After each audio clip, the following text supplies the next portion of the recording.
I said to myself, Jack, you need to go outside. You need to go outside and go check on your loofah plants. To only realize that the loofah plant is super dead, totally dead. But it's all good because in this video, it is all about how to grow loofahs yourself in your garden, but also we can figure out what can we do with these loofahs? What does it look like inside? And did you know that self-care, you can actually grow on a plant? Wild. What's going on, my plant peoples? I am the ADHD gardener, where I use gardening, houseplants, and humor as a much needed form of mental health therapy, sobriety, and also learning how to navigate this crazy ass world we live in with ADHD, using tips, tricks, and hacks that we can find in our garden. And once again, you already know it's all about patience. I'm gonna start adding a little bit of my bloopers, or maybe just some ADHD moments that I've had since, during filming of every video. So you can catch that toward the end of the video, because today I got a good one and it has to do with my chickens and sensory overload. Gardening is just patience. If you ever wanted to learn a little patience, grow a garden. That's basically what you're gonna do. You're gonna learn how to grow your patience by growing these damn loofahs. You wanna know why? Because loofahs actually take a really, really long time to grow.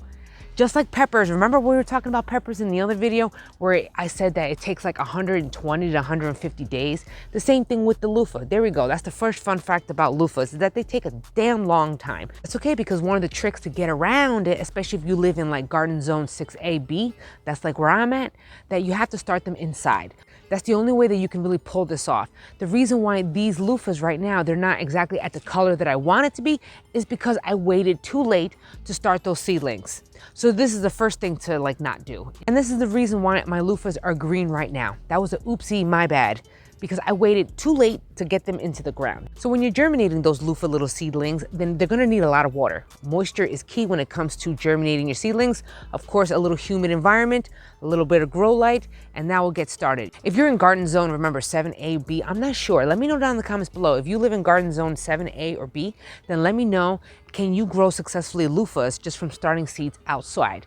I know we can't do it up north, so if you do live up north, then you're gonna have to be starting these at least 1 to 2 months ahead of time. Basically, oh my God, these chickens, sensory overload, the chickens, the chicken cackles, the chicken songs. Oh my gosh, my chickens put me into sensory overload. Woof, woof, neurodivergence, can I get a witness? Once your seedling is good to go, then you could just plant them right outside. Oh my God. What? These plants are sun guzzlers. I mean, telling you, they will thrive in a sunny environment. Can they grow in a partially shaded environment? They can, because I've done that before. Now, if you don't plant your loofah plant in a sunny spot, will they still continue to grow loofahs? Yes, they can. And yes, they have. And yes, they will, because I've definitely done that. I've grown loofahs before in like a partial sunny, partial shade environment, and they definitely gave me loofahs. Okay, now will you get as much loofahs and as much vining, action going on? No, you won't. But still, even if you do have it in a partial shady or like even half shade the most of the day, you'll still get a lot of vines. Which brings me to, they vine. So you're gonna have to keep this plant somewhere where it has access to, climb anywhere. It will vine up like crazy. These plants have the cutest yellow flowers, which is why they're gonna bring a bunch of different pests, but we'll get to that later. If that yellow flower was not pollinated, that little loofah that you see will not grow and it will die. The flowers though, they're really cute the way they set up though. Don't they look nice? Imagine if you pollinated all of the loofahs that you see. You would have tons of them. Did you know that you can actually eat loofahs? Now, I have never tried a loofah before, and I'm certainly not gonna try it. But considering the fact that some people call it squash, I know I've been hearing of people call it a gourd. Nonetheless, it is totally edible, but you cannot eat it when it's in this full, large state. It's gonna be too fibrous-y. So you would have to catch it when it's very, very small. I'm talking like 8 inches, and it's like really, really thin, almost looking like a zucchini or a cucumber. Actually, you know what? If it looks like a cucumber, real long and skinny, that's when you can eat it, because it doesn't have a lot of fibers. But if you wait too long until it starts growing really thick, it ain't gonna happen, and you ain't gonna eat it. Obviously, you're not gonna eat the outside because that's just the shell. You're gonna be eating what's in the inside. But let me know down in the comments below, have you eaten it before? Because I'm I'm not about to eat it. I'm not gonna eat it. But let me know how it tastes. Being that this plant has totally died and I need to just kind of take it off the vine, I have a bunch of snippers and oop, there goes my loofahs. They're totally dropping on their own. These loofahs are not completely matured out yet. They still have a green outer shell of it. Now, normally you would want to wait until the entire loofah has completely dried up. It's gonna sound, once it's dried, or at least dry enough, you can start shaking it and hear all the seeds kind of like shaking around inside. That's when you know that that loofah is really ready to start peeling. These are still green, so I'm assuming that these are obviously not ready to pull off. That means we need to continue the ripening process or at least continue the drying process. So I'm gonna bring these loofahs inside of my house and kind of wait until they dry up. I'm gonna kind of string them up and hang them along with all my herbs, for just to dry out. I'm hoping that it'll dry out. If the loofah is still green, the loofah on the inside is gonna stick to the outside, and that is gonna be super, super hard to like peel off. I've already done it before. Trust me, it's gonna be a pain in the ass. However, you can still do that because maybe it'll offer like a lot of easier or faster drying of the loofah itself. Actually, that's not a bad idea. Why not just peel it right now and then just dry it out on its own, in its own loofah state? That's actually not a bad idea. Is that possible? I guess we're gonna find out, right? That's not a bad idea. But either way, this is pretty darn cool. I like them. I have used them. Now, what are the uses of a loofah aside from just eating it? Now, of course, you can eat it, remember, in its only tender state. But what else can you do with it? And I wanna say that you can actually use this as a dish sponge, which is pretty cool. You can just wash your dishes with it, and it definitely saves on buying a bunch of sponges, especially if you ain't got no money. Of course, you're gonna have to grow a lot of loofahs for that. The only downside to using it as a dish sponge, also using it as like one of your personal shower sponges, you can, by the way, you can use it as a shower sponge. Only problem is, just like using it as a dish sponge and a shower sponge, they grow bacteria and mold pretty fast. That's the only bummer about it. But then again, if you grew enough loofahs, then you could just switch it out anyway. And on top of that, you could just throw it in your compost when you're done. You don't even gotta throw it out in your garbage. Isn't that awesome? When it comes to pests on this plant, I'm not really sure. I haven't really seen any, bugs on this plant. However, just look out for your standard garden problems, okay? Your standard garden nuisances, like your squash bugs or your vine squash spores or your aphids. Just watch out for general bugs, okay? Because we already know that bugs are gonna be in our garden. As far as diseases, I don't really notice anything. Let me just put something here in case there is something that I'm missing right now. I'm sure I probably am, but what I have seen is nutrient deficiency. And you will definitely see that, and it will reflect in your leaves. It actually is starting to look very, very fibrous-y.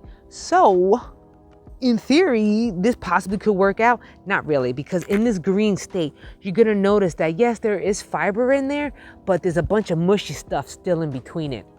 And we don't want the mushy stuff. If you leave your loofahs outside in the cold, oh boy, that is not gonna be good. It's gonna start changing colors quite fast. That is a deterioration of the outer layer. What do you call it? I keep calling it a shell. It's not a shell. Peel, banana peel, it's a peel. Okay, great. So I'm gonna bring this inside and I'm gonna dry them for as long as I possibly can dry.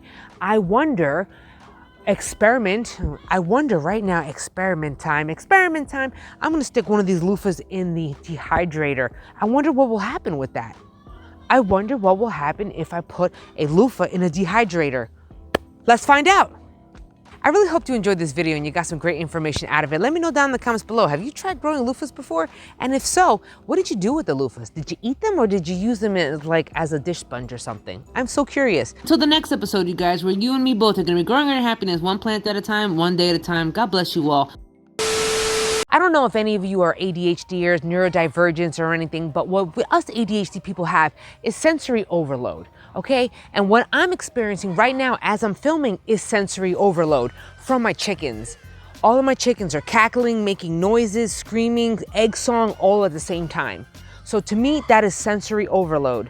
It's very hard for me to concentrate on the video when I hear a bunch of chickens cackling in the background. Y'all are really being little jerk-offs, little a-holes. My chickens are a-holes. Gotta go. I gotta do something about this. But what is with these chickens? What is going on? My ears, they're bleeding. What? Oh my gosh. Oh Lord. I need y'all to shut up. Go, Chip. Go get these suckers. Shut these things up. I get overstimulated very, very fast. So the fact that my whole chickens decided to do like a whole symphony thing going on, it really bothered me. There was also a bunch of people around in the background that I heard also, not to mention a bunch of machines and cars in the background. So again, I cannot tune anything out. So that was rough. There, I found the chicken that's making all the noise. Right there. There you go, you little bastard. Ah, Jerry. See, the rooster doesn't bother me. Jerry's rooster crow, not bother me. The chicken's cackling all at a billion of a time because I have like 18 of them. Dude, I have like 20 chickens, and when all 20 of them start to cackle and crow and sing and all that stuff, it's just, oh my gosh, sends me somewhere. You can actually use it as a personal care, like a dish sponge, or you can actually use it as a kind of like a shower sponge. The chickens. Oh my God. Jesus. The patience. Dame, por Dios, dame paciencia, porque yo no puedo. No puedo.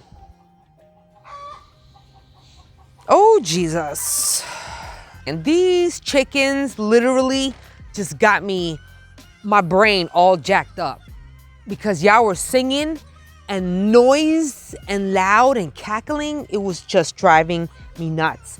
I wanted to like pluck my eyes out. That's how bad it was. And obviously you're not gonna pluck your eyes out, but it's the sensory overload. It just like, God, you know what it is?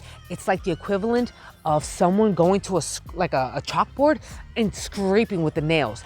It's the equivalent of someone chewing with their mouth open. It's the equivalent of just like someone smacking their lips together or something. Ah, God, drives me nuts. Breathe, breathe, breathe, breathe. Now I lost where I was. Now I gotta do this all over again.